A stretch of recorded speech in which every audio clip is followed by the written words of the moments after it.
Hello, and welcome to the podcast all about becoming a health coach. I'm Megan McCrory, an aspiring integrative nutrition health coach and avid knitter. If this is your first time joining me, welcome. I'm happy that you found the podcast, and a very special welcome to you. You may want to go back and listen from the beginning to hear all about my health coaching journey. Let's dive right into week 3, module 3. So this week's lesson focused on food politics and cooking. And let me just say, wow. I am really in awe sometimes watching lectures by people who really know their stuff. You know, the best part of the lesson this week was listening to Marian Nessel present on the topics of food politics. She presented in such a clear way with content that was super easy to understand. She also, what I thought was the most interesting part, was presented information that correlated the climbing obesity rates starting in the 1980s alongside the deregulation of the agricultural industry and Wall Street. Also correlating this to portion sizes that are increasing at the time and really the cost of whole foods on the rise. So while I was watching this, it made me a bit angry, really, to think about how much money is being wasted by big companies lobbying against something that's good for us, but not good for them. And it seems that the money always wins. The money always wins. So they're making processed foods cheaper because, you know, the business to create the processed food has got shareholders and, you know, people they need a profit, right? So you're making processed foods cheaper and more accessible, which really hurts more of the lower economic band and also increasing the causes of long-term health consequences of obesity and diabetes and these kind of chronic illnesses that can be, you know, kind of linked back to the way we're eating nowadays. So people, just like water, will usually take the path of least resistance. So that's why it's really important to make the healthy choice the easiest choice. You know, you never really see a drive-through for salads and smoothies and healthy alternatives. Now, some drive-throughs now have those healthy alternatives, but they're primarily, first and foremost, fast food restaurants that are not focused on healthy foods. No, if you want something healthy, you really usually have to stop. So you either have to plan ahead, make something at home, or you have to stop, get out of your car, go into a grocery store, health food store, and that's just not as easy as paying for as going through drive-through and paying $1 for a burger. So, kind of jumping around here, but it's just, you know, big companies, and I don't know, it just kind of frustrates me. So it makes me a little angry to think about how at least the United States government is more interested in hearing what the companies have to say. And a lot of the organizations that are doing the research are also funded by these companies. So, you know, the research is saying one thing, but the research is also being funded by the company, the industry that wants it to say what it wants to say. So I think it's kind of a cycle there. So anyway, Marian Nessel has authored and co-authored several books on the subject of politics and food, food politics, what to eat, safe food, why calories count. I think these are just the few that I saw during the presentation. Some of the top points from her lecture were really to take a look at the food system as a whole, from production to consumption.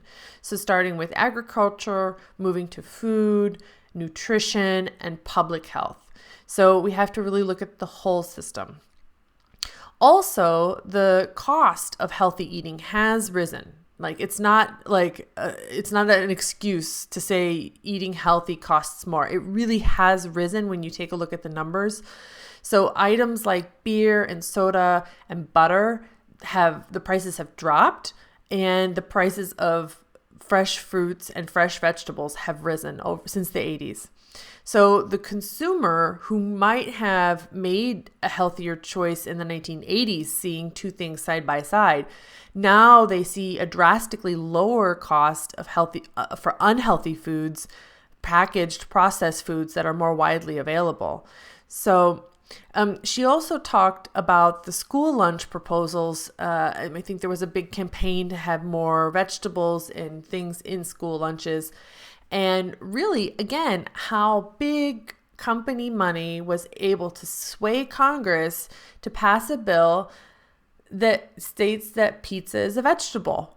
So, that the 1 tablespoon of tomato paste that's in the sauce is constituting a vegetable. So, I'm not going to go on any more about her presentation or lecture, because I was actually able to find the same lecture on YouTube. I looked quickly. I didn't watch the whole YouTube video. It's about an hour long. But a lot of the slides that I saw when I was flicking through were the same slides that I have in my deck from the school. So I'm going to go ahead and I'm going to link that video for you in the show notes at mybestself.fit. And I encourage you to really go take some time and listen to her information, because it's really, when you stop to think about it, you're like, oh, and if she points out what you should be looking for, you're like, now I see it. Like, for example, the healthy claims on sugary cereal, for example. So that's just an example. I would really recommend that you go watch her presentation. I'll link it below. So after we got the daily dose of reality from Marian, which I think it was a real eye-opener, then the course for this week turned towards whole foods and cooking. There's an IIN teacher that went through what they're called Joshua's 17 keys to healthy cooking. And things were like, eat local, fresh foods. Those are the best. But if you can't get local fresh foods, then frozen is a really good second place, because they, which I've heard before, they pick it, and as soon as they pick it, it's put into a freezer. And so a lot of the nutrients are retained, much more so than buying something from halfway around the world and having it shipped to you, where in the meantime, a lot of nutrients are getting lost and so on. So that was interesting. Also, they keep cooking simple, cook larger meals so you don't have to cook every night, and experiment with new foods and use spices and condiments and other things. So he had 17 different little tips to use to do that, to get into more healthy cooking. One of the handouts that they gave us this time for this module was all about the different kinds of spices. So salty, sweet, sour, nutty, and spicy. It's really nice to have this kind of list handy, but it's also nice to see how many items on the list I had on hand. So that was also very nice. We had a new guest speaker in Module 3. Her name was Andrea Beeman. She was a graduate of IIN and has her own cooking show and has done some more things. So she was presenting basically basic types of kitchen equipment that you should have, and that you can you need to prepare for recipes. But I mean, honestly, you don't really need so much to eat cooking to cook healthily. So and then she also prepared several recipes. She's nice to watch. She's a funny lady, but I'm an avid America's Test Kitchen watcher, so I don't really need any techniques, but I did like the fact that her recipes were more focused on alternative grains and other things that you could do. And then, of course, she has that kind of IIN vibe to, bring love to your cooking and be joyful and be mindful when you're there, like be in the presence when you're cooking. And I mean, I think I don't need to be told this, because I cook because I love to cook, and because I also find it meditative. I wonder often why I cook so much. And I cook also more when I have someone to cook for. So when I was living alone, I didn't cook quite so much. But now that I have someone to cook for, I really enjoy cooking more for somebody else. And that also tells me, again, it's like, it's part of the love thing, right?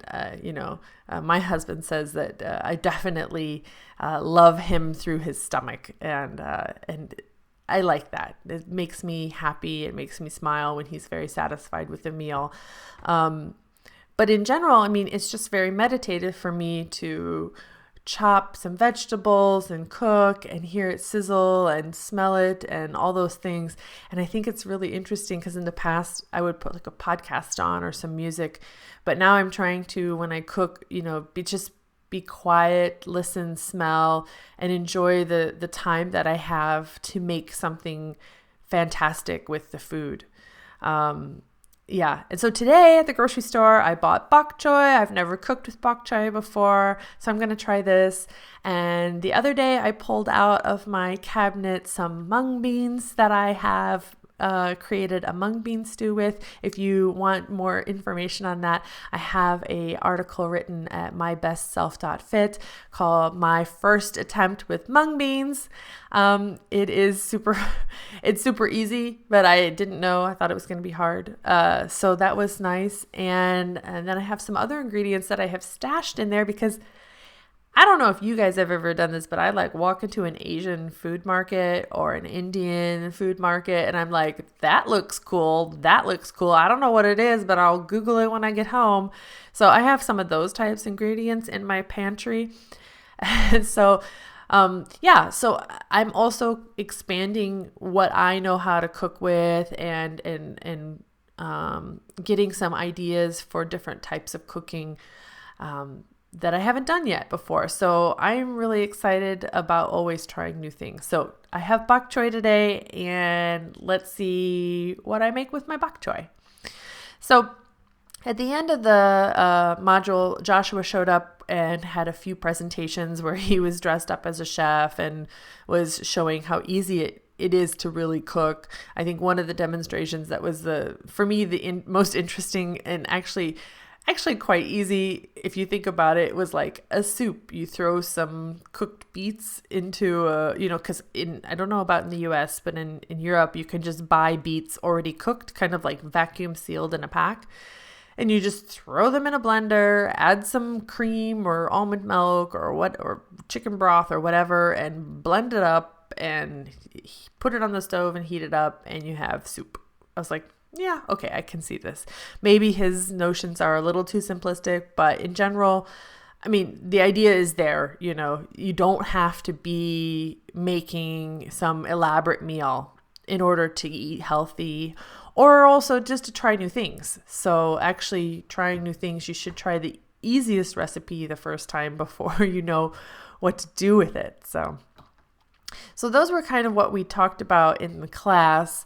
The assignments this week were also interesting. So the first assignment we had was to take a picture of our fridge.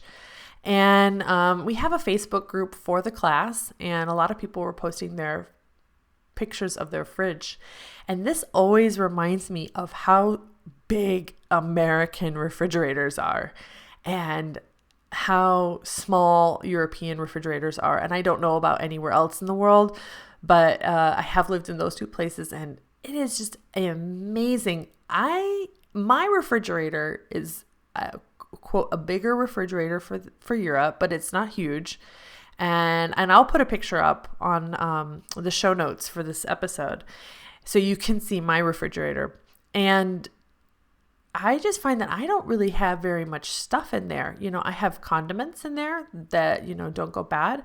And then I usually have like some fresh vegetables in there. And I also have, almond milk and some butter and some other things. But I really don't have a lot of stuff. I mean, the only time my refrigerator gets full is if I'm going to have a dinner party and I have to have a lot of stuff in there. So, it's just interesting to see the contrast between the two regions. So at any rate, I feel like my refrigerator is pretty good. Now my pantry, I need to probably, I've said in the last 2 months, I really would like to clean out my pantry. But for the most part, I have it well stocked, in meaning that if I try a new recipe, a lot of times I have an ingredient that I can use in it. So yeah, I don't want to get rid of too many things. The second assignment was to look at the integrative nutrition plate. So this is like those nutritional guidelines that the government's put out. In the class notes, they gave us an example from France, from Japan, from England, from Germany, I think. So, and integrative nutrition has also developed like their own plate, like what should be on your plate, and see how what are you eating, and also going back to the primary versus secondary foods that I explained in the first couple episodes, where primary food is your relationships, your career, your physical activity, and your spirituality, and how that feeds into you as well as whatever you put on your plate. So are you eating really healthy, but you don't really know who you are in life? Your spirituality, you don't have like a higher sense of what you should be doing. Maybe this isn't then, maybe you need to spend some time on that. So that was assignment number 2. And then the last assignment, the third assignment is noticing the effects of food advertising. And this is also interesting for someone who's living in a native country, because I am very more aware in the US of all the advertising on the food, because I can just read it more quickly.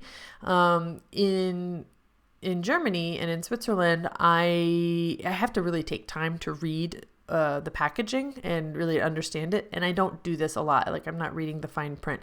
I do know how to read all the ingredient lists, but they're talking about like, look at an ad for food and like, how are they trying to get someone to buy it? Is it emotional? Is it logical? Is it spiritual? Is it physical? What are they using in order to try to get someone to buy this food? So I've been trying to do this when I'm walking around and I see billboards, usually for McDonald's or Burger King. So it's always interesting to see those.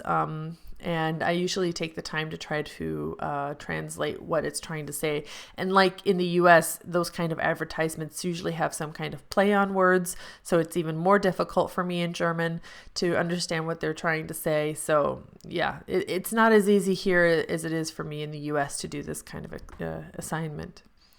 And then the last one was really to try a new healthy recipe this week. So I've done that already with my mung beans. I'm super happy with that. So those were the activities for this week. I enjoyed this week much more than I did in the past 2 weeks. Like I said, but I understand why they need to do more of goal setting and intention setting and those types of things. So, but I did want to update you. I did meet a real health coach in flesh for the first time, and I had lunch with her, and I was able to ask a lot of questions about how she found it, how she came about to be a health coach, and she gave me a lot of great insight on the best practices in our region, in our area, for finding new clients and different like groups for coaching period and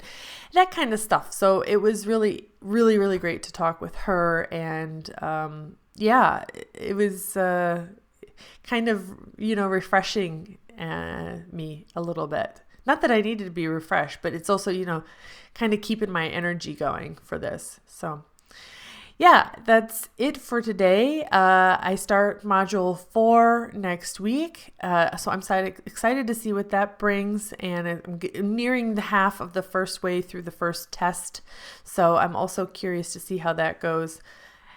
But if you have any questions or if you're interested in becoming a health coach, let me know. And if you are a health coach or if you're in the health coaching program right now, not at IIN, at a different health school, I would really love to get in touch with you because I want to do some special episodes in between with some interviews with other health coaches from other programs. So please drop me a line at becoming a health coach at gmail.com or comment at mybestself.fit in the podcast section where I host my podcast. And that's about it for today. So thank you all for joining me, and goodbye.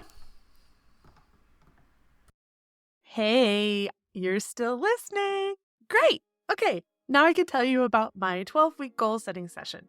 So in this 1-hour session, I'm going to help guide you through a powerful process inspired by the best-selling book, The 12-Week Year. I know. Everybody at this time of the year starts to think about year-long goals.